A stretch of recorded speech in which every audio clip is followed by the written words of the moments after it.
Hi, welcome to our Everest.Live's Class of 2026 short podcast series where we're interviewing the people that we're going to be following on Mount Everest this year. I'm really excited to be talking to Ashok Lama. He was the head of the rope fixing team last year with 8K Expeditions, the first group to get to the top. And he has an incredible perspective on what it's like to be on the inside of the Everest industry. Ashok, thank you so much for joining us today. So Ashok, tell us a bit about yourself. How old are you? Where are you from? And how did you get into the Everest industry?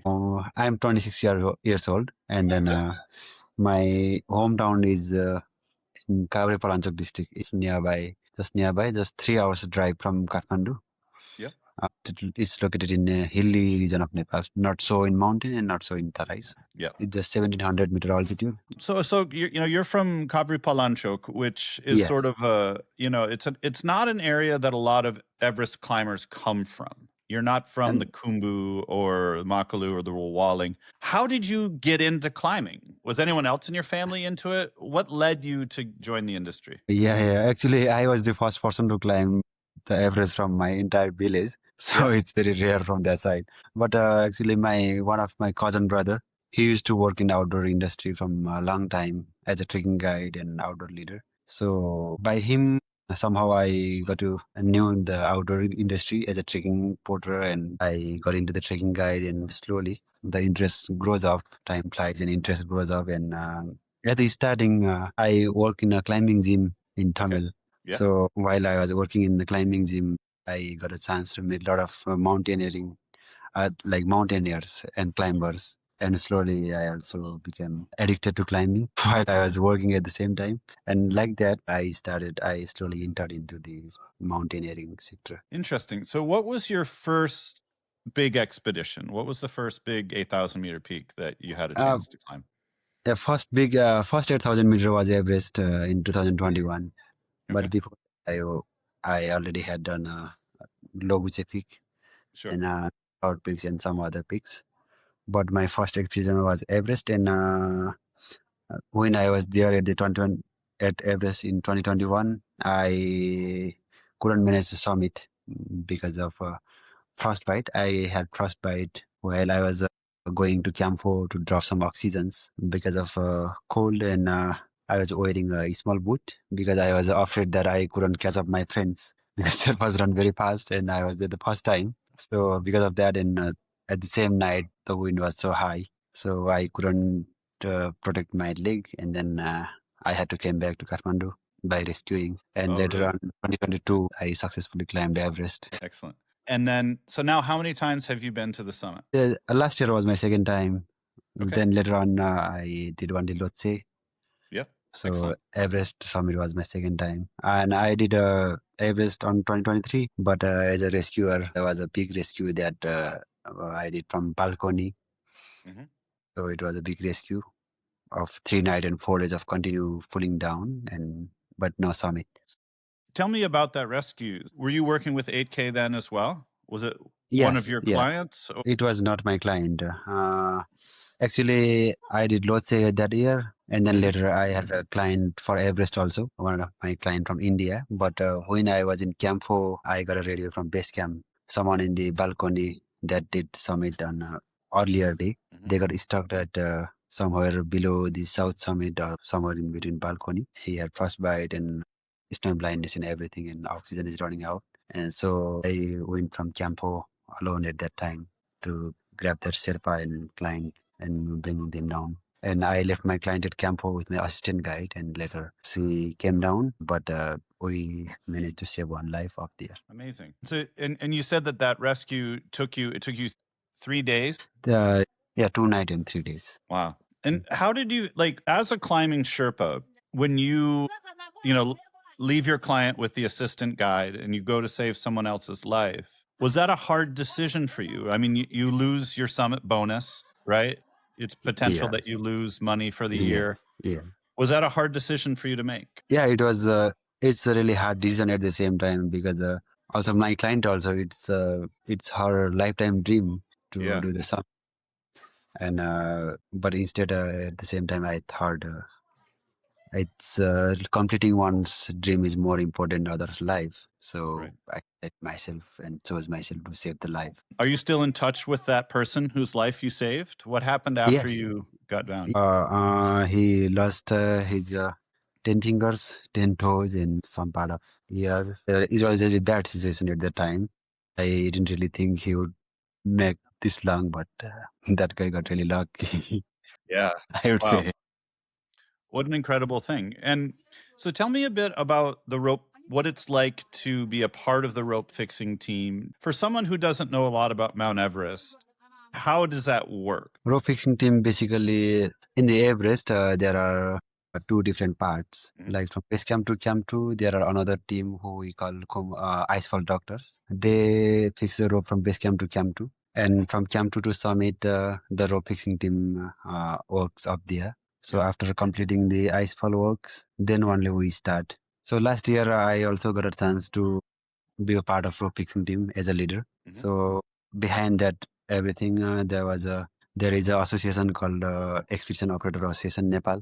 So who allows the betting for all the private companies, and private companies fill up the bets, and whoever wins, that company got chance to work as a rope fixing company.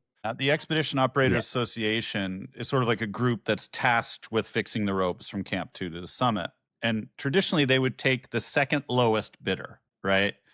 Because the lowest bidder they felt would be too little. So it was always the second lowest bidder. And some companies want that responsibility because then they know when the ropes are going to go to the top before anyone else. And they have a better chance of getting their clients up first. Is that correct? Is that kind of part of why companies will lose money by taking that responsibility? Yeah, that's obviously the correct thing. That if your company is fixing the rope, then you know everything. That's obviously a plus point for you. And one another thing is that I found in the company is that when you fix the rope by taking all the responsibilities, that makes the better image of your company in front of your clients and in the government level also, the company better. Right. And for that also, the companies wants to fix the rope. And so, as the head of the rope fixing team, how many of you were on the team? So you were basically tasked from going to Camp 2 all the way to the summit and creating the fixed lines for everyone else to follow. It's a huge responsibility. Yeah, it's definitely a huge responsibility in Everest, where almost 1,500 people climb Everest, including Sherpas and clients. Yeah. So it's really huge responsibility and big pressure also. Whenever anything happens, then all the blames come in our head. As a leader, what I found, there was almost 15 members in my team. So managing all the teams and completing all the tasks, it was definitely a big responsibility. But with all the knowledge that I have learned through this journey and all the skills that I have and all the climbing techniques and everything that I had, and I used, and with the strong teamwork of all the members of my team, we made it happen, and then it was a success. And definitely compared to previous years, I didn't hear a lot of complaints because most of the part where people get stuck, we put all two lines, like one way for only up and one way for only down. So that way people were going so smoothly. Yeah. And that was a new technique last year that hadn't been done before. In the past, everyone would be on one rope, and so the people coming down would have to leapfrog over. Yes, like while there was rescue in previous years, people have to wait for one more than 1 hour, and that's what I realized. And I thought, let's make it a double line, then people can go and come. So it worked really well. And so then, as a member of the rope fixing team, you get a summit, but then you are expected to return to base camp and climb again with clients. Is that true? Yes, that's true, and that's what I need also. That sounds exhausting. Kind of exhausting, but as a Sherpa, as a guide, we work for money, and after all, if we can do physically and mentally, if we are prepared, then obviously, yes. And so, tell us a bit about You won't be leading the rope fixing team this year because there have been some changes on the mountain. Will you tell me a bit about that and how the Expedition Operators Association's taking a bigger role this year? Yes, so from last autumn season from Manaslu, there was a change in Expedition Operator Association, EOA, that we call in shortcut. EOA made a little bit change. In previous year, as I told, there used to be betting, but from last autumn, Expedition Operator Association, what I heard is when they give a rope fixing job to the companies, the summit time and all of this information, the companies take it secretly and try to take advantage of this what you get, like summit time and everything. So at that point also in Expedition Operator Association, I think they also want to be a strong part of the expedition as they are giving the money. Right. So they have decided to fix the rope by themselves. Okay, And so they have they're running it independently. Yes. So there's no one company that's running it. The expedition operators are doing their own expedition, basically. Yes, to fix the ropes. they are creating their own fixing team, Mhm. and they are doing by themselves. And in Everest also, they are preparing their own team. And at the same time, I work in a private company, so I cannot join them this year. And how has that been going so far? I've heard some people saying that on Manaslu and other mountains that the rope fixing teams have not been as experienced as in the past. Have you heard that as well? Yes, I also heard about that. Have complaints about fixing, but the fixing rope fixing in like Everest, Manaslu, where a lot of climbers used to come, there will definitely be a problem while walking in the single line around 1,000+ people. There obviously been a problem while fixing by EOA independently. For example, last year for me there was a fixing job and then later on client again. So I can get a double salary and I can earn good money. But EOA doesn't have clients, so they can pay only single money for the fixing. So in less amount of money, not like certified IFMJ guides or really good Sherpas cannot work on very low. So So the rope fixers won't make as much as a full-fledged guide. So the best Sherpas won't be inclined to join that team. That makes sense. Obviously, they will get really good salary for the fixing, but they will not be able to get summit bonus we got by client, and then the tips that we expect at the end of our expedition. They will have a team of rangers on the mountain, correct, to maintain and repair the route? Yeah, hopefully.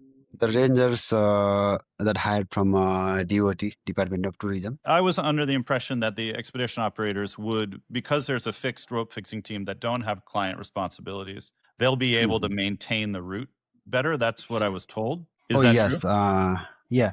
And now while UAO is working independently, they have clear decision that after finishing the rope fixing work, they will be staying standby at the base camp. Okay. So whenever there is a problem on the fixing line, whatever, if we give a complaint about that, and they will be at their standby. And so this next year, now that you won't be leading the rope fixing team, you're a certified IMFGA guide, which is a certification process that the top Nepali guides have gone through. It's a multi-year program. What are you looking forward to for this season? Nowadays, in Nepal also, there is a very good culture setting up that all the Sherpas, they are slowly learning that we also need to learn the techniques. So in Nepal also, the European culture that we call IFMG certification, that's International Certified Mountain Guide, that was developed in Europe, Swiss and France. But in Nepal also now we are counting almost 100 IFMJ guides in Nepal.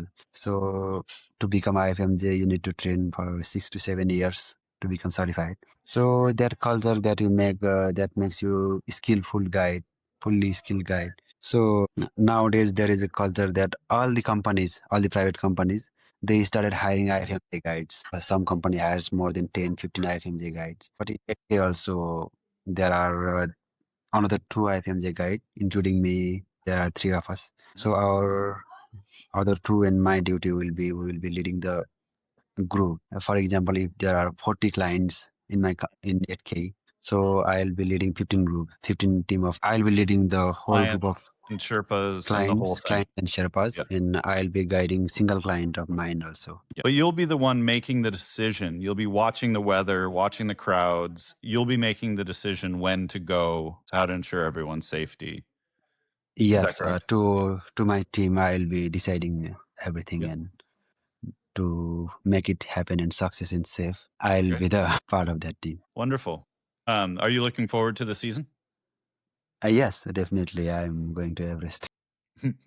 Excellent. Well, we're looking forward to seeing you in Kathmandu and at base camp as well. We'll keep checking in with you throughout the season. So Ashokji, thank you so much for your time and your insight. And we look forward to following you and learning more about the season as it approaches. Yeah, thank you, and thank you for this opportunity also. And while you are in base camp, definitely visit our campsite and we'll have coffee and we'll have a chat definitely there.